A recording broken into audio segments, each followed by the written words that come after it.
Welcome to 1,000 Words, a podcast that paints a picture about an artist's creative process. This is a lens to focus on the unique perspective of a specific artist, hopefully drawing insight into inspiration as we brush up on how imagination provides a groundwork for artistic exploration. We're excited to continue that journey today with our guest. Mark Daniels grew up in Elida, Ohio, and developed a love of creative drawing and art making at a young age by observing the animals or digging in the dirt growing up. Mark was equally happy inside, busily creating his own fictitious characters, sketching portraits of people, and experimenting with different drawing mediums all through his formative years. It wasn't until he attended Goshen College as an art major that he received any sort of formal training. Mark pursued art making at home after college, completing commissions, getting gigs as a caricaturist, leading art workshops, and attempting to sell his artwork at small art fairs. As he developed his skill as a caricature artist, he still craved to paint on canvas. Mark's art career took a backseat for a time as he and his wife bought a house and started a family. Mark got a job teaching art at Bethany Christian Schools, where he learned that he was not cut out for classroom teaching. After 3 years of teaching, he made the decision to become a full-time artist. He completed a series of small mixed media flower paintings that he really enjoyed and was pleased when his unique way of depicting flowers gained approval from his growing fan base. After the sale of those watercolor paintings, subsequent greeting cards, and running more art workshops, Mark found he needed a space to do the messy work of creating. He found a fantastic studio space in the Irwin Art Center in Goshen, where he currently resides. He credits his wife as his inspiration to paint the birds and flowers that he does. As an interpretive naturalist, Krista teaches the public of the importance and uniqueness of native flora and fauna in the Midwest. It is important to her that people understand and care for the natural world around them. This passion has also influenced Mark to celebrate her work and the native, important, and beautiful creation around us through his artwork. Mark loves creating vibrant paintings using his skill as a caricature artist to distill an identifiable subject into exaggerated, angular color shapes and lines, leaving a recognizable but impressionistic depiction of said subject. Mark is passionate about sharing what he has learned about color theory, painting techniques, and his methods with others. Mark's paintings always have a striking sense of rhythm and fun, disarming compositional elements that make the painting seem to come alive. Mark has artworks in numerous private art collections throughout the U.S. and has won a number of awards in area art shows. So thanks so much, Mark Daniels, for being with us. Good job. Thank you. So why don't we just start off? Can you describe the piece that you brought in with us today? So I'm currently working on a pileated woodpecker. This is probably it's not the largest piece I've ever done, but I'm getting into bigger pieces. So it's a pileated woodpecker. It's dancing, its arms are up. It's a black and white and red bird, but I use purples for the blacks. And of course, he's got a red crown and he's dancing. He's got two trunk trees behind him. And I think the forest is helping him dance a little bit, adding that motion that I always enjoy adding to any kind of painting. And then when you talk about that vibrant red, how should a viewer's eyes move through this artwork? Well, the first thing you see is the red. And so you're immediately attracted to it. If you are walking in a room and you see this painting from across the room, you're going to see the red first, obviously, because the red does that. And then you'll recognize it as you get closer, maybe, or even if you're far away, that, oh, look, it's a bird, it's dancing, he looks happy. And then your eye kind of dances around the painting, just like everybody else's eyes do. You're trying to recognize things in the painting. So like, okay, the bird is dancing and there's trees and there's foliage. And then you'll start to, if you spend any time with it, there's layers involved. And so if somebody's really looking, they're going to be like, oh, and then they're done. And that's okay with me. I've always told people at art fairs, like if they're walking past and I see them walking past because they got places to be, people to see, and they stop, they look, they glance at one of my pieces and they stop and look. And then if a smile creeps on their face, I know I've got them. I've done my job. Like, I painted my painting and now it's doing its job. Even if they like stop for 2 seconds and then they keep walking, I've still done my job. It's even better when they come and talk to me and ask me questions, or if they even buy a piece, that would be awesome. But yeah, I consider that the essential work of what I do is making them stop.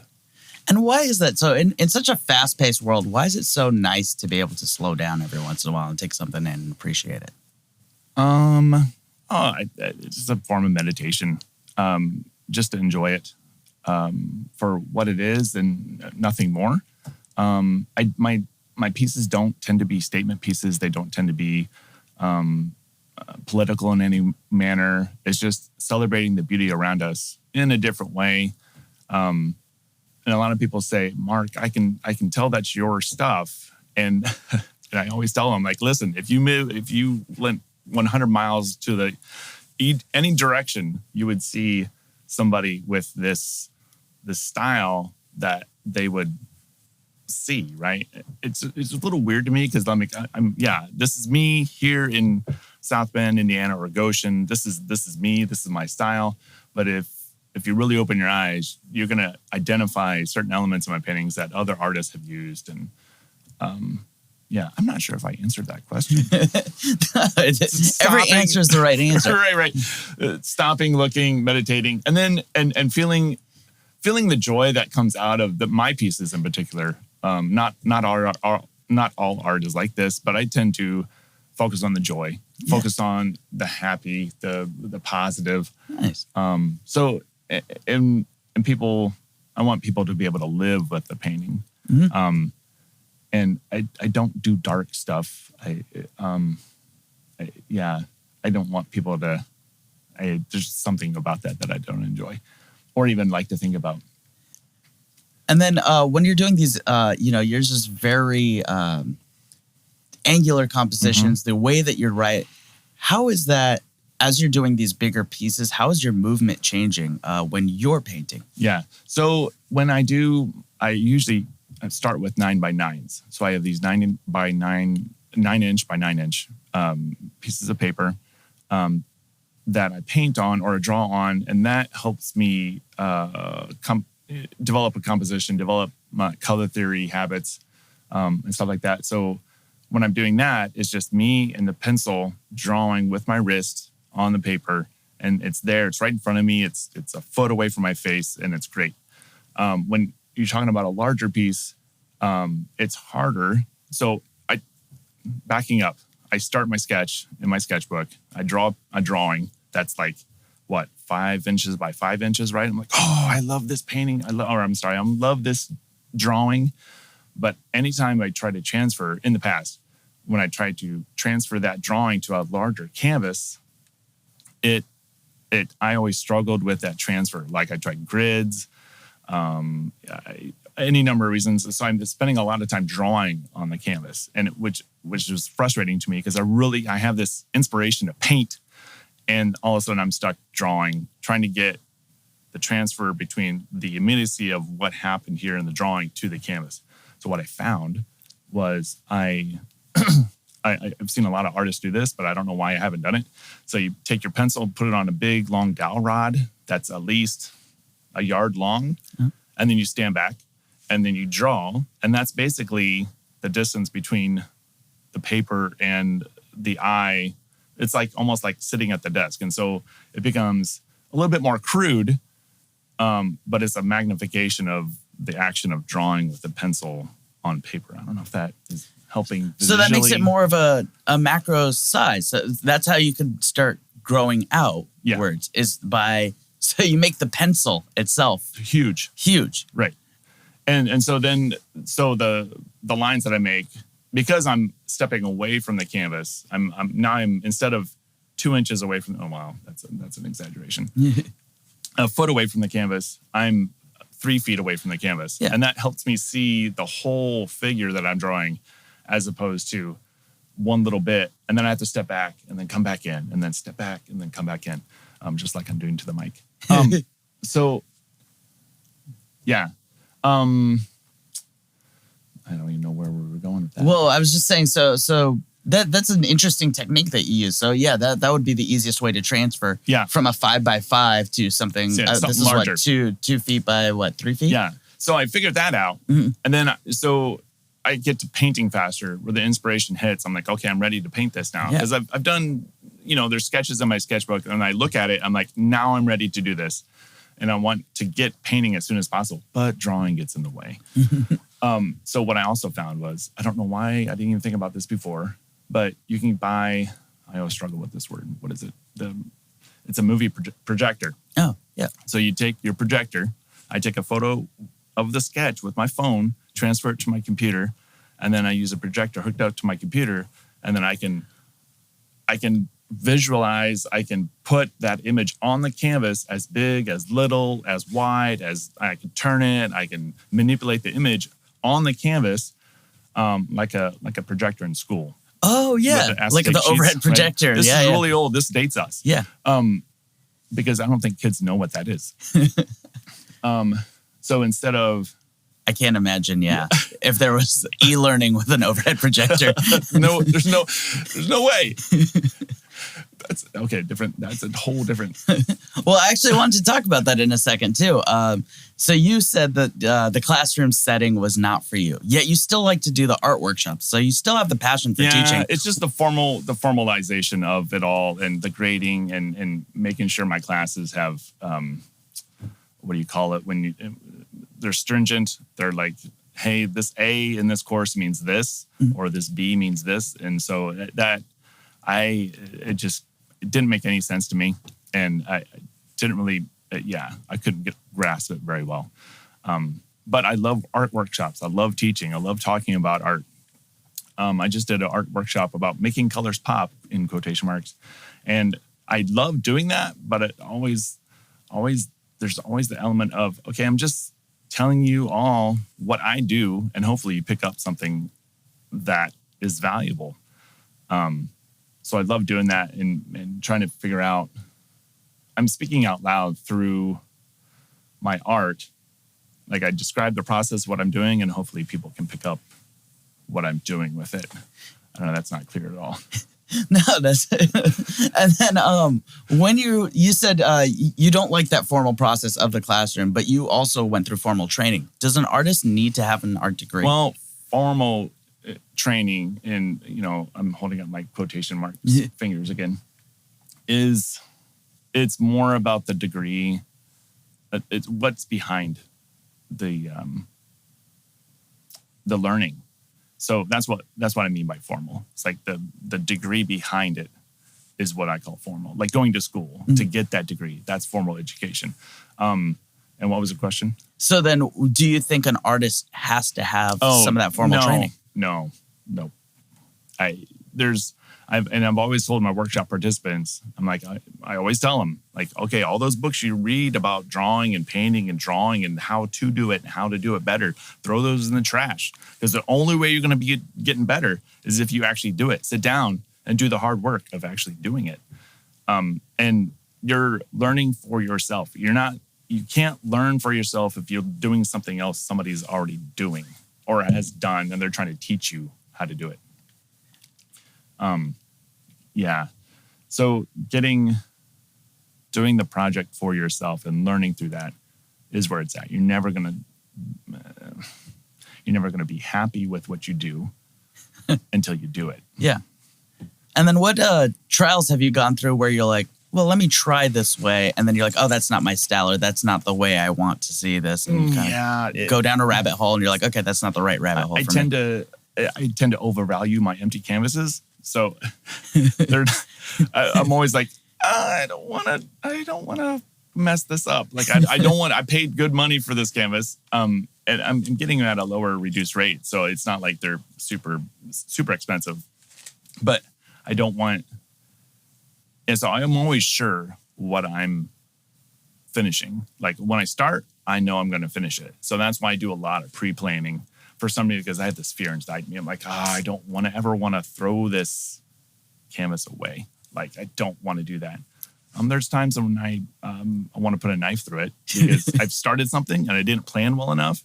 And so now it's just garbage. Like, I don't know how I'm going to save this.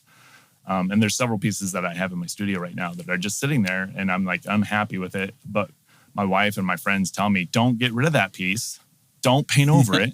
Somebody will buy it. But I'm like, I don't want that in somebody's house. I don't want that to even be like, it looks nice, but I don't want that to be a part of my history on somebody else's wall where they say, hey, that's a Mark Daniels. I'm like, nah, it's not really. Oh, okay. It's not who I am, or who I'm pretending to be.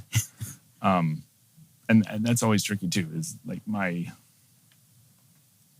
pretending to be an artist or pretending to be this person or pretending to be this person who does this style. So it always feels like I'm in this little mode of figuring out these problems so I can represent myself in this way visually that people can identify and say, that's Mark Daniels and he's awesome. I want to make sure that people are putting on their walls that it represents me. That's interesting. So I feel like with artists, that is something, having that professional pride. Because if I just got an internship at H&R Block, I could tell people, like, yeah, I'm an accountant. Are you a good one? Whatever. I do numbers. But like with art, I feel like you always have to be like, well, no, this has to represent me. What is that like? What does that mean? What is the Mark Daniels story? Well, that's me, right? And I think that's a failing on my part to not fully embrace the artistic, creative journey. So there's a lot of blocks in my way to that. And so I tend to do a lot of work behind, sketching, drawing, sketching. And because I want to be safe. I want to make sure my product that I'm making is palatable. It's going to sell. So part of me wants to spend all day in the studio just mucking around, just throwing paint and just having fun and just doing stuff just because I want to, not because I get paid for it, because I just enjoy that process. But it turned into like wanting to make sure that I get something on the table that's worth something that I can sell. And so I'm a little bit more consumed with that part of it than just letting it ride. And I have friends tell me, I've done some little canvases because I feel like the little canvases are worth less, so I can mess around with that too much, like a lot more. Mm-hmm. But again, it's not a big canvas. I'm like, we really like these over here. I'm like, I was just sitting on the toilet doing that. I was like, and it just happened. So, but that's valuable to people. That process oriented artwork. My stuff is not process oriented. It's more end product. Uh-huh. Yeah. So then when you're dealing with like somebody saying, oh, this is such great work, and you're like, that doesn't mean anything. And you're like, well, a canvas, I have to really put a lot of time in. So what does success look like to you? And then what's your biggest accomplishment so far? So when, dude, that's because our art is so nebulous. It's so, I don't know if nebulous is the right word there, but it's such a weird thing. It's like, I know when I've achieved something within my own self, I'm like, yeah, this fits. This is what I wanted in my vision for this piece. And it works. Like the paint all worked with me. And sometimes that happens and sometimes it doesn't. And success to me means, that's really hard to put to define, because it really depends on.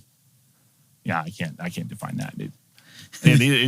Chris, my wife says, like, Mark, that looks great. I'm like, no, it doesn't. It looks like garbage. Like, it doesn't fit. It doesn't fit my aesthetic, I guess, because I know what my aesthetic is, or I think I do, and then when it falls into that, I feel really good. I'm in the zone.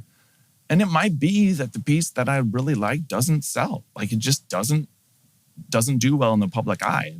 People don't like it. But for some reason, I'm like, yeah, I really love that piece. I have a couple like that in my studio that I'm like, I really love. And like, I put a higher price tag on it just because of it. But they're not marketable because people don't respond to them the same way I as the artist do. And so there's this give and take between the artist and the public, in my mind, that has to happen. There's some compromise that happens when that happens. Like me painting birds. Like I would love to do abstract work. That would be so much fun. If I got to get paid to do abstract work, that would be fantastic. Like it would be so much fun. But abstract art doesn't sell as well unless you're a big name. And so I tend to do things that are identifiable, but I get to have fun with the abstract concept behind it. And I try not to get too bogged down with details, although details are important. Yeah, I think, well, so one of the things that's pretty interesting too in going to art fairs, independently selling your work is let's say if I break my arm and I go to the doctor will see me, and then a medical billing person will be like, this is how much you owe that person. But as an artist, you have to price, you have to market, you have to understand what the client wants, and you have to have that face-to-face interaction. So you can't necessarily do everything that you want. You're kind of catering to a clientele. What is that process like, and how do you kind of deal with the two terms between being an artist and being a seller of art? Well, I think I'm more of a seller of art than I am an artist. Like, because of the concept of going in and just and mucking around and having fun and not really thinking about it. And there's all kinds of artists that inspire me that they do that, or it seems like they do it and they're producing fantastic looking things. And so fantastic looking in quotation marks, right? Just like, but my work looks fantastic because of the work behind the scenes. And I'm totally just ripping your question apart. Totally. I don't even remember what the question was. So the question was basically like, how do you define between producing art and selling art? Oh. How do you bridge that gap? Oh, man.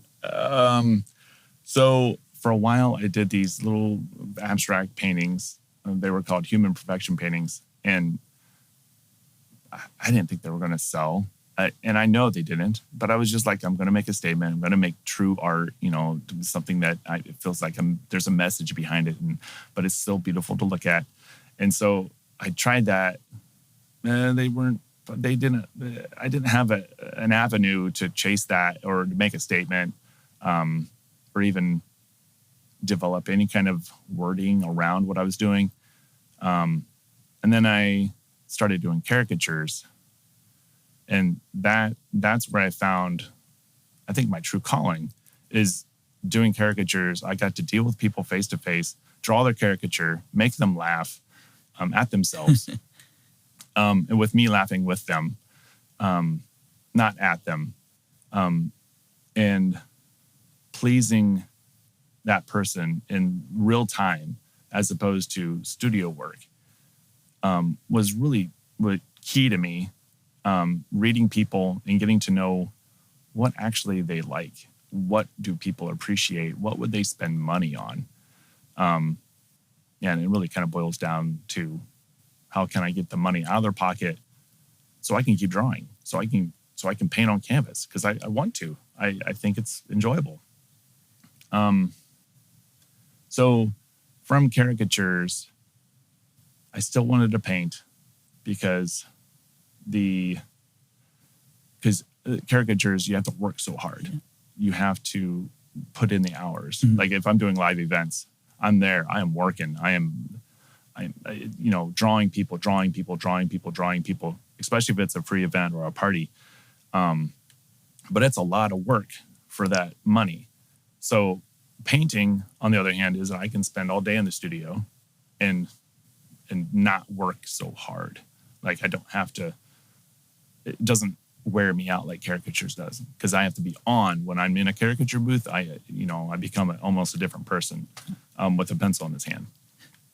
In the studio, I can be myself more and have the freedom to do. And then on the flip side, I'm not really thinking about the hours spent painting and painting. I'm thinking about the end product and the size of it and what the market will bear more than I am. Yeah, so I'm less worried about how much time I spend on it and more time thinking about what the product will purchase. Yeah, no, that makes the market, what the market will. Yeah, and so if I find in myself, like just recently, so this this is a 48-inch by 30-inch painting. It's pretty big. I typically do 24 by 30-inch paintings. Mm-hmm. And now when I think about it, I thought those were pretty big. But when I see them, some people take pictures and put them in their house, like from their house, I'm like, man, that looks really small. Like it feels to me like it's a huge painting in my studio, but as soon as it's in the real world, and people have it in their house, I'm like, that's a small painting. Same thing with 16 by 20 prints. Like I do 16 by 20 prints. Again, people buy these prints, put them in their house. I'm like, dang, that is so little. Like for just the amount of emotional energy that they love about this piece, it really should be bigger. Like on their wall, it should be front and center because they're like, I love this. They say the word love. Mm-hmm. And so when this product is up on their wall, it's just this little itty bitty, I mean, it could be an 8 by 10, right? But it could be bigger to give them that source of joy even better. Like it needs to be big, it needs to be bold, like make a decision. So I'm starting to paint bigger for that reason because it looks better on the wall.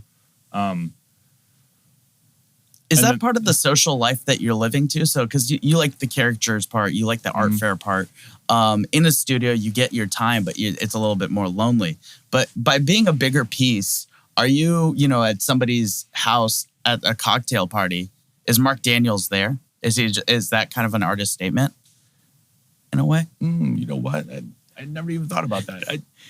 But that's true. Like, and what's really awesome is that people are like, I finally have a Mark Daniels, or I want a Mark Daniels original. I'm like, it's right there. I mean, I'm right here. Yeah. Like, I'm just a little guy that paints in his studio, and you like it. So, when they say that, it really makes me like cringe a little bit because I'm like, oh man, the deal is that just like the doctor that needs to get paid, right, or just like the contractor who gets paid, the monetary part of it is just the weirdest thing. Yeah. And what to price it and how to price it. And generally when I do paintings like this I about called him a pineapple, pileated woodpecker, is I have somebody in mind that I'm painting it for, that I think that will buy it. Yeah. And so, and when I make it, that person or that group of people is in my mind. Yeah. And I know that somebody might buy it before them. And so there's that element of what the marketplace brings me. Yeah. The things that I'm hearing from shows and what people actually tell me on the internet. When I see the word love, that means people are willing to probably spend money on it. Mm-hmm. Just like the iPhone. Like people love their iPhone, so they're willing to spend. I don't have an iPhone, but they're willing to spend more money on something that they love than something that they don't really care for, or they don't really care what it is, right? Like your sandwich.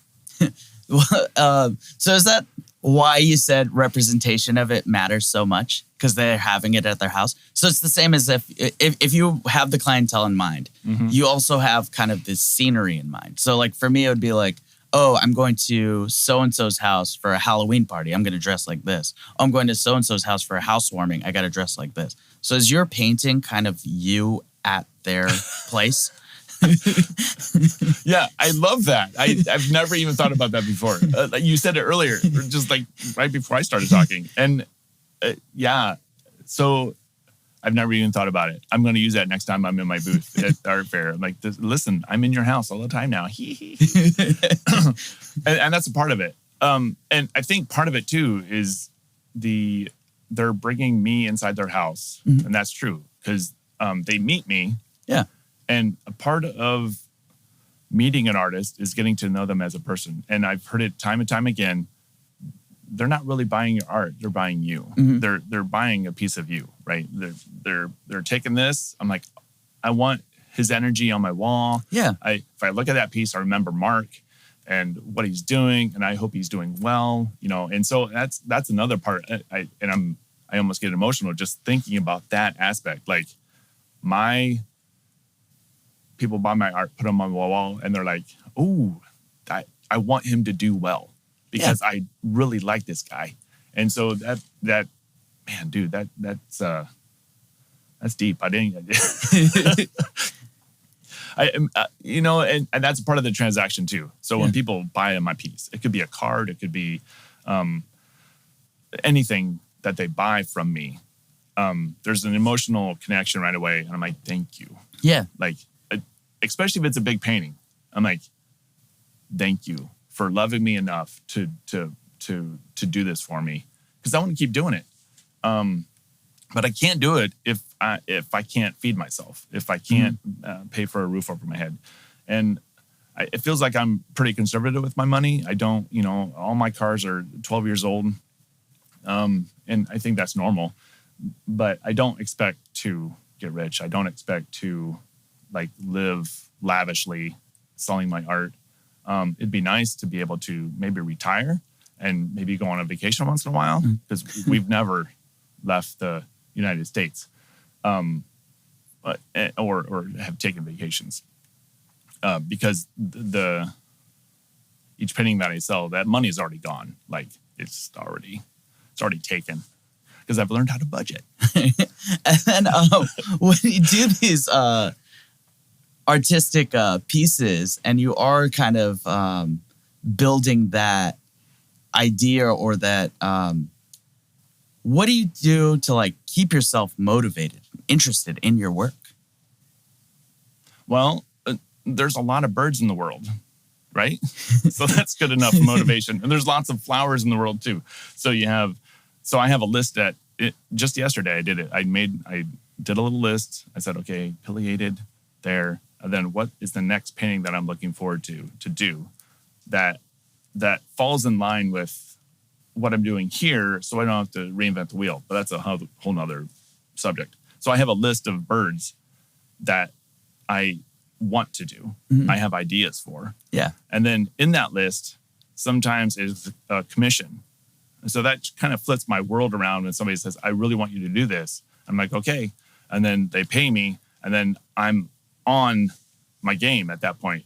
That list has to go away, and I have to concentrate on this thing, this brand new thing that develops this whole nother series of problems that I'm not really in the mode for. Like this pileated has color theory wise, it has reds, purples, greens, and it has a yellow backdrop. So that's what I painted on, is the yellow. So that is a problem that I solved, right? And previously I was doing yellow flowers, and there's a method to the layering and stuff to make the colors pop. And so when I'm outside of that, if I have to interrupt that process, because I usually like to take what I've learned in a piece and just do it in a slightly different way in my next piece. Oh, yeah. So I don't have to relearn the color theory that I had just learned. I'm not very analytical. So but I am if I can recall it quicker. So if it just happened, I can remember it better, right? Yeah. I can remember the process. But then I do the piece, and then I do it the next piece. I've realized, okay, I'm going to do the same thing, but just a little differently. And then you'll see a progression of my art. Maybe a year ago, you'll see that I've done similar kinds of color theory things, and then just something different changes. Commissions throw that all out of whack. Because then I have to relearn. I have to make everything up and problem solve. And it's usually the customer that wants a specific thing. And usually I try to steer away from those customers. Yeah. I charge them more for one. But that's because I have to work harder to produce that product that they want. And that's okay with me. And there's a give and take there too.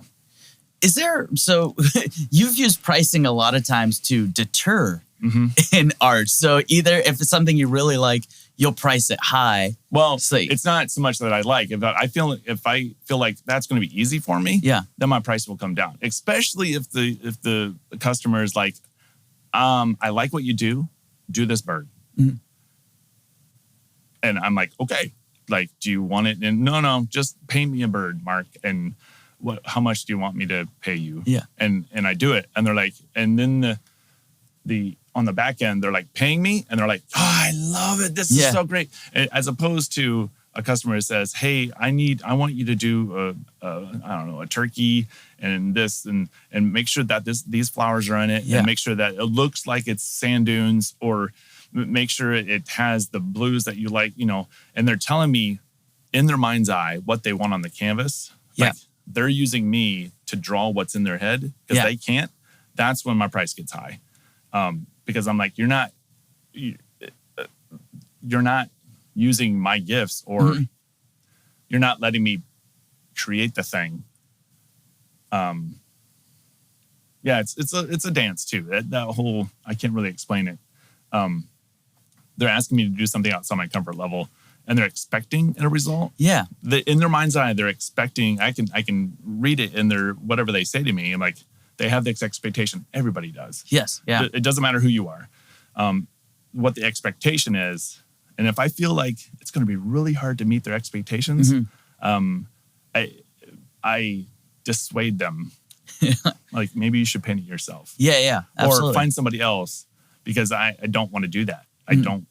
I just I was this close to getting commission from a guy who saw my bald eagle painting. So the bald eagle is coming in, and he's looks like he's going to grab a fish out of midair, right? And so that painting was a commission to begin with. I want a bald eagle. Okay, so bald eagle, they're not really hunters. They're more scavengers, right? Yeah. So they're kind of a dirty bird.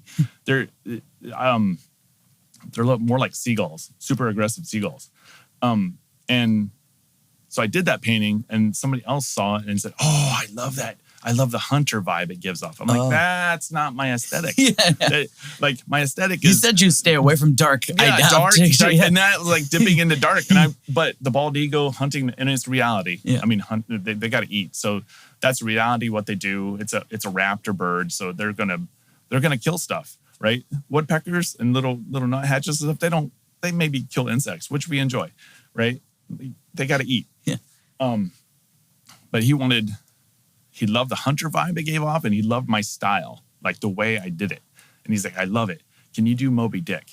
Can you do a giant whale and I'm like, okay, yeah, I can do a whale. Great. And he's like, but with a hunter, like with is it Ahab? Yeah. Like, can you, and I'm like, oh. You want Captain Ahab hunting? Right. It's like, he's like, I love that idea. I'm like, and that conversation went away. Yeah. Because I didn't really want that I didn't want that painting to be in my portfolio. Yeah, absolutely. Yeah. And because I'm like, in this piece, this Moby Dick piece, why'd you do that? Because somebody told me to. Mm-hmm. Like, I'm an art whore. That's basically what it would say. Oh, yeah. Okay. Like, I'll just do whatever people want me to do. And typically that's what happens, especially with caricatures. People ask me to draw stuff, so I do it. So, but, yeah, I'm lucky enough that I get to try to dissuade people from hiring me, as opposed to saying, no, I'm not going to do that. Because that feels presumptuous. That doesn't feel good to me to say, no, I'm not going to do it because I'm too good for that. Like, I will try, and I'm going to sneak a little bit of me in there. Yeah. And you have to understand that me's going to sneak out anyway. Mm-hmm. And if you don't like that, then we can't have this conversation. Because if you're not allowing me to be a part of that conversation, there's no way I'm going to be able to complete this piece to satisfy your eye. Yeah. And you don't want art created at gunpoint where somebody's commissioning you for something that you don't like, right, or anything like that. Well, at some point you have to. Yeah. When you're growing as an artist, I think you have to definitely do those things. Mm-hmm. I mean, it's never a gunpoint. You never do anything like that. But it feels like you're finding yourself, you're finding your voice, you're finding the way you do things, how you function. And when I got rid of all my brushes except my flat brushes, that's where the key was for me. Like, I just used flat brushes for my paintings. That was a key to me, and that's what developed my style. So now that's all I use. And so I know where my limit is in terms of what people want from me. And when they start the conversation with, I don't have a really good example, but when they start the conversation with, do you know Picasso? I don't know. I'm just throwing him under the bus here a little bit. Like, do you know Picasso? Yeah. Like, can you do a painting of that pileated bird, but like Picasso? And I'm like, no. Like, but I'll give you $3,000 to do it. I'm like, no. Yeah. Because it would be so much work for me to stop what I'm doing and develop this whole other thing, problem solve this using elements of composition and colors and everything else just to be like Picasso. And I'm like, I'd rather just be like me. And that really brings up something about what happened when I was painting rain barrels, when I first started painting rain barrels for an auction. So I was doing these abstract things. And then when I was painting rain barrels, I was getting to the deadline of painting this rain barrel. And I was like, okay, man, I don't know what I'm doing. I'm struggling. This is not really appealing to me. This composition that I have on this barrel, I'm like, it's not working. I do not like it. I was like full attention. I'm like, right now I'm just using my hands and I'm like getting nervous. Yeah. Like, I can't do this. Yeah. And so I'm like, okay, it's got to be done tomorrow. I've got to get it done, right? Yeah. So I'm like, okay, just make the marks that you want to make. I had to tell myself that out loud. Like, just make the marks you want to make. Don't worry about it. Don't think about it. Just do it. And that rain barrel got a bigger response. Oh, wow. From the public. Like, these little things that people say that you don't realize mean so much. Like, I really like that. That is neat. Or they're saying different words that I didn't really hear before with my other more tight, refined, like, oh, I did a really beautiful watercolor painting of this flower that looked just like the flower. It's really beautiful. It's really nice. But they're like, oh, that's nice. But there was another element. There was like an X factor to this flower painting barrel that I did, that when I was just like doing things that I wanted to do, people responded to that in a completely different way. And I was in a space to do that. I was in the market, the art market that surrounded me, or the people who supported me, or I hate the word fans. The people who pay attention to me. Yeah, your community. My community. Well, it's not even the community, just that the people who pay attention to me. Okay. Yeah. Or keep an eye on me. I don't like the word fans. It feels wrong. It just doesn't feel good. They responded to that piece in a way different way when I was just attacking the canvas, making my own decisions. Sometimes it happens when I'm working on a piece. I just step back and say, just make a decision and just do it, because you know what you're doing. I have to tell myself that. It's just me in my studio, and I'm like, just do the thing. Just quit worrying about it and just do it. So this piece, the pileated woodpecker, so his breast is very washed out. It's very gradual. So most of all the other, if you look at the rest of the painting, it's very contrasty. Like you can see strokes, you can see, differences, different shapes, triangles, squares, and the breast there of the pileated is more gradual. Yeah. Right. It's more of a wash. And so that part bugs me. But at the same time, my inner voice is saying, it's okay. It's fine.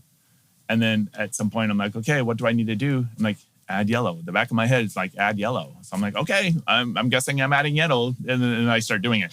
So I have to make sure that I'm listening to that voice. Yeah, it tells me, just do what you do, because people will respond to those decisions.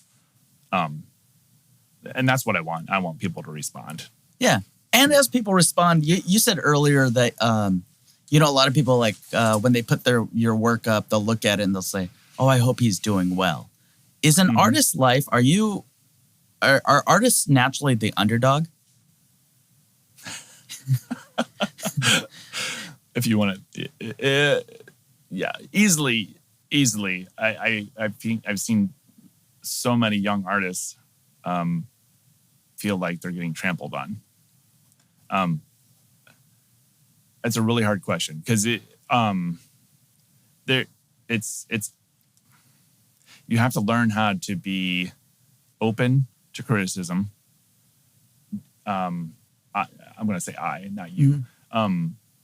I opened myself up to criticism. I also figured out how not to care so much. Yeah. And I also, with my Human Perfection series paintings, I learned there, I wasn't meeting a market. I wasn't meeting any kind of need for this type of art. I'm like, that's not the public's fault. That's on me. And so there's a dichotomy there between creating art for yourself and then going to an art fair and expecting to sell the art that you make for yourself. Guess where the market is if you're making it for yourself? It's in your studio. And the person that is painting the painting is the market. It's nobody else except maybe your mom. Yeah.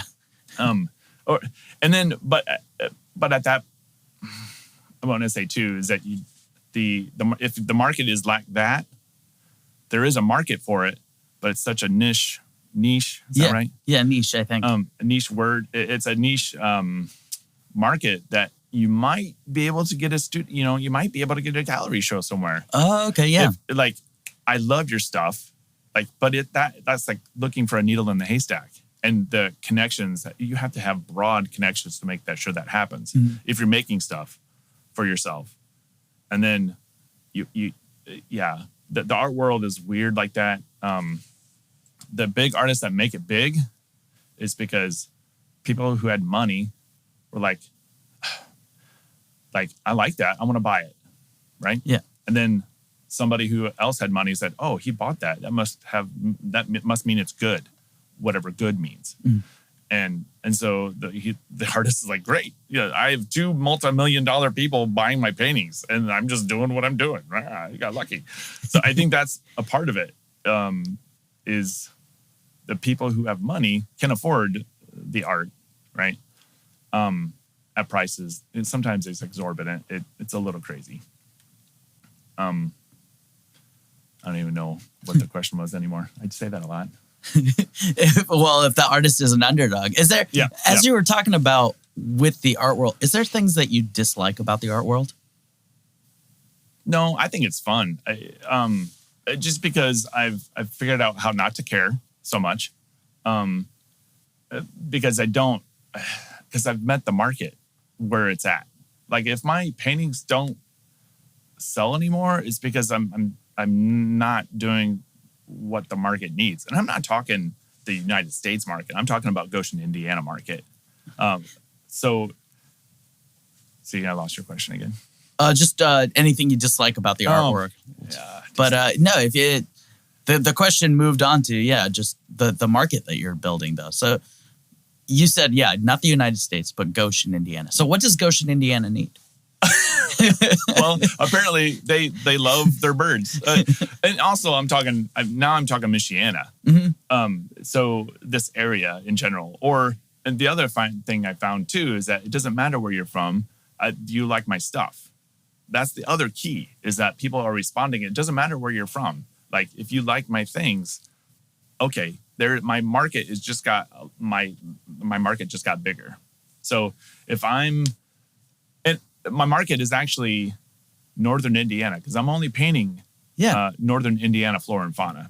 So I'm not painting tigers. I'm not painting bears. I'm not painting giraffes. Yeah. Right? Those would sell in a heartbeat. If I did them, I would be selling lots of them. Not pigeons. Parrots? Super colorful parrots. Yeah. Macaws, toucans, and with bright colors and poisonous frogs, and so that's a part of my problem. That's a part of my aesthetic, is I'm focusing on the here and now, celebrating what's here in this area, as opposed to just painting things to sell them, right? So I'm celebrating what's here, and so that's a part of my market. Absolutely, right. And I think what makes it work, too, in Northern Indiana is because we're the migration corridor. So there's all these birds, and there's all these times where you're kind of like, you're sitting in your back, like looking out the back window, and a bird like this comes and it just flies. Like you'll see a cardinal and you're like, oh my God, that's beautiful. And it like had this perfect look. And you're like, that's so picturesque. Yeah. But I also can't take a picture of it right now because it'll run off. So you just get to enjoy it. Like one of the things I love is in the morning, I'll be drinking my coffee and looking out the back in the backyard, and there's a squirrel that always comes up. And just the way he looks, I'm like, you're like perfect. You're like, it's like me and him having a morning conversation. And it's like, well, enjoy your day. And he's like, enjoy your day. And then we'll move on. You fed me, dude. I'll be here every day. Dude. Yeah. So I think that's what brings the Northern Indiana market specifically, because I don't think people can put words or express it. But because your wife is a naturalist, you are looking into those details that become a part of everyday life that we kind of drive past. But then every once in a while, when you slow down, you get to see it. Right. Yeah. And so I could sell more work if I did parrots and giraffes, right? I would be busy. But the thing is that I'm busy now. Just because I have this list of birds. There's so many birds out there. And I take forever to paint my paintings. That's the other issue, is that I feel like I'm so slow. Like, Mark, just do your thing. But I feel like I'm painstakingly slow. The painting looks like it's full of energy, and it looks like if you're envisioning me painting this thing, it feels like, he's all over the studio, blah, blah. But it's not really. If you really look at it, it's really not that messy. But that takes planning, and maybe a little too much planning, and maybe I need to loosen up. Again, because I think I overvalue my canvas. I think they're way too important. I overvalue everything. I have a drawer full of stickers that I'm like, eventually I'll have something nice enough to put a sticker on. And I'm like, I should just, it looks like a free one. Stickers. I can't stand stickers. Can't stand them. Yeah. Like, you're going to put it there, and then what's going to happen to that product that it's on? Yeah. Stickers. It's the hardest thing. It's the hardest thing of temporary permanence, because you can take a sticker off of something, but as soon as I put it on, I'm like, well, that's the place it goes. It goes. Yeah. Water bottles. Yeah. And then, so what do you do to get into an artistic space or your creative zone? Me personally? Yeah. Well, it really helps me to just be in the studio and just be there and not feeling like I have to paint. Mm-hmm. So I'm just in there. It's a complete disaster in there. But I have everything I need there. And sometimes I'm like, well, I'm here. I'm paying for this space, right? Yeah. And so I'm like, maybe I should do some art. Maybe I should do something with this space. Yeah. Instead of sitting here. But oftentimes, it really helps me just to sit and just ruminate and think art things. I'm not thinking about taxes. I'm not thinking about laundry. I'm not thinking about what board game I want to play next or what my plans are for this evening. If I did that, I would be busy and I wouldn't have space in my head to do this. So my space is a space where I try to, when I walk through that door, I'm like, okay, I'm going to forget everything because I can do that. My wife, it's a really hard time doing that, like separating, like turning that part of her brain off. Like, she's always thinking, but about the next thing that needs to be done. And I want to turn that off and just be in the moment, in the studio. And then that's where the gift of the studio space comes in. Cause I'm like, I can, if you want to call it meditate, I'm not really meditating. It wouldn't look like meditating to most people. And then I start painting and I'm responding in the mantra of, just make your decisions. People respond favorably to, people like it when you make decisions, Mark. Like, people like it when you make that decision, which is, I think it's self-talk. Yeah, I think I answered that question. So when you're talking about being in your own space and that, even somebody you spend a lot of time with, your wife isn't able to just block those things out. What's integral to the work of an artist?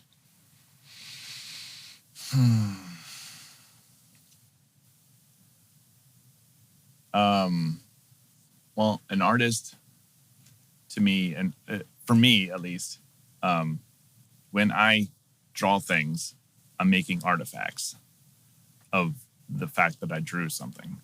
So if you eat dinner, you're eating food, right? What's left on the plate is an artifact of what you just enjoyed. So that if you look at your plate as a piece of art, that's what art is to me. It's like this thing that is left over from the activity of what just took place. So I have lots of artifacts in my studio of things that I've done, and sometimes it feels like they're failures, and they often are, because they don't meet my aesthetic for one, and they just don't meet my own expectations of what art is, or what my art needs to be for me. Man, I don't know. That's a really good question. Say it again. What's integral to the work of an artist? Space to do it. The time and space to be able to just enjoy the process. Again, not having to have responsibilities. Integral. Space to do it, time to do it, the ability to make a mess without any need for cleanup or concern about that. Like, that's super important. Really, explain that. If you're careful, and if you get out your paint supplies for your kids and you say stop doing that, or make sure you don't get any on here, don't get that over there, don't get this, you're stopping everything. You're putting so many limits on what can actually happen. That creative process is, you have to make the mess. And that's what makes it fun. That's what makes it enjoyable, is the fact that you're not really worried about anything else except that process. Now given. And so I have a space where I can do that, and I should abuse it a little bit more than I do. But I don't own it, so I'm a little bit more careful, right? I don't own the walls. So I'm renting the space. So there's a little bit of that within me, and like, maybe I should just buy the building. I was gonna, yes. Because then I can do anything I wanted. Yeah. And that would just totally free up everything within me, because I'm like, I own this. I can do whatever I want. That's super important. Is the no rules kind of thing. But it's also important to have a goal. Mm-hmm. When you start painting, and often I do this in the studio too. Before I start painting, I doodle and I sketch, and I just draw things just to get my brain out of the world and into this realm of visual painting and drawing. And I don't know where I was going with that. I don't know. I totally lost. The space to do it. Space to do it. Yeah. And time. And then when you're talking about that space to do it, is it kind of limiting then in that factor if you, like you said, you're renting that space versus owning that space? Is there a piece in your head where you're like, well, I gotta... Yeah. I have to take care of it in a way that, it would be great if I could own the building, right? Mm-hmm. Or just make a space for myself to go crazy in. Because I'm not responsible. I am responsible for the building, and I could just burn it down if I wanted to, right? That not afraid to be messy is key to me. Going back to what's essential as an artist, for an artist, for creative spaces, or to make art. To the work of an artist. Yeah. The other thing is, I want to say comfort, but that's not right. Stability, like making sure that when I'm done here, I can go have a sandwich. Like making sure the bills are paid. Yeah. That's really valuable to a creative, to say, my needs are being met. I don't have to go over here. I don't have to do X, Y, and Z to make sure that I can paint, or draw, or make music. So making sure that I get to be comfortable when I'm done. When I'm done creating, I'm like, I get to have a sandwich, and I can sit and relax and not have to worry about that second piece of life, which means income. So when I'm doing really well and I sell a piece, I relax a little bit inside because I'm like, okay, I'm good. And the thing with being a mature adult, I don't think I am, but budgeting your money is super important. Like, make sure you have 5 months rent put away. Like, save that money. Put 5 months rent away. Don't spend that money at all until, well, don't. Just don't. Just Go hungry if you have to. Yeah. But make sure you have that space available. Like, don't squander your money. And then, so that's where the real value comes. You realize as an artist, if you're selling your money for profit, selling your art, selling your art for profit, you want to make sure that your expenses are paid for. And really what you're doing is you're making sure that your customers are paying for your expenses, basically, right? So, and then some, so you can have a sandwich. So budgeting is really important, making sure that your rent is paid. Save your money. All right. Perfect insight. I think a great place to end. Great. We're talking about art. We're talking about money. I think they have a big convergence. And then, for people who are listening to this, they'll have time to go grab a sandwich now that they've been inspired. So thank you for listening to 1,000 Words. I'd like to thank our amazing guest, Mark Daniels, for your time, effort, and insight. This episode was recorded at Wolf Den Studios in South Bend. Our audio engineer is Dustin Taberski. We hope you enjoyed this journey of inspiration, imagination, and exploration. I'm Rodney Das, reminding you to have fun, be creative, and enjoy a wonderful day.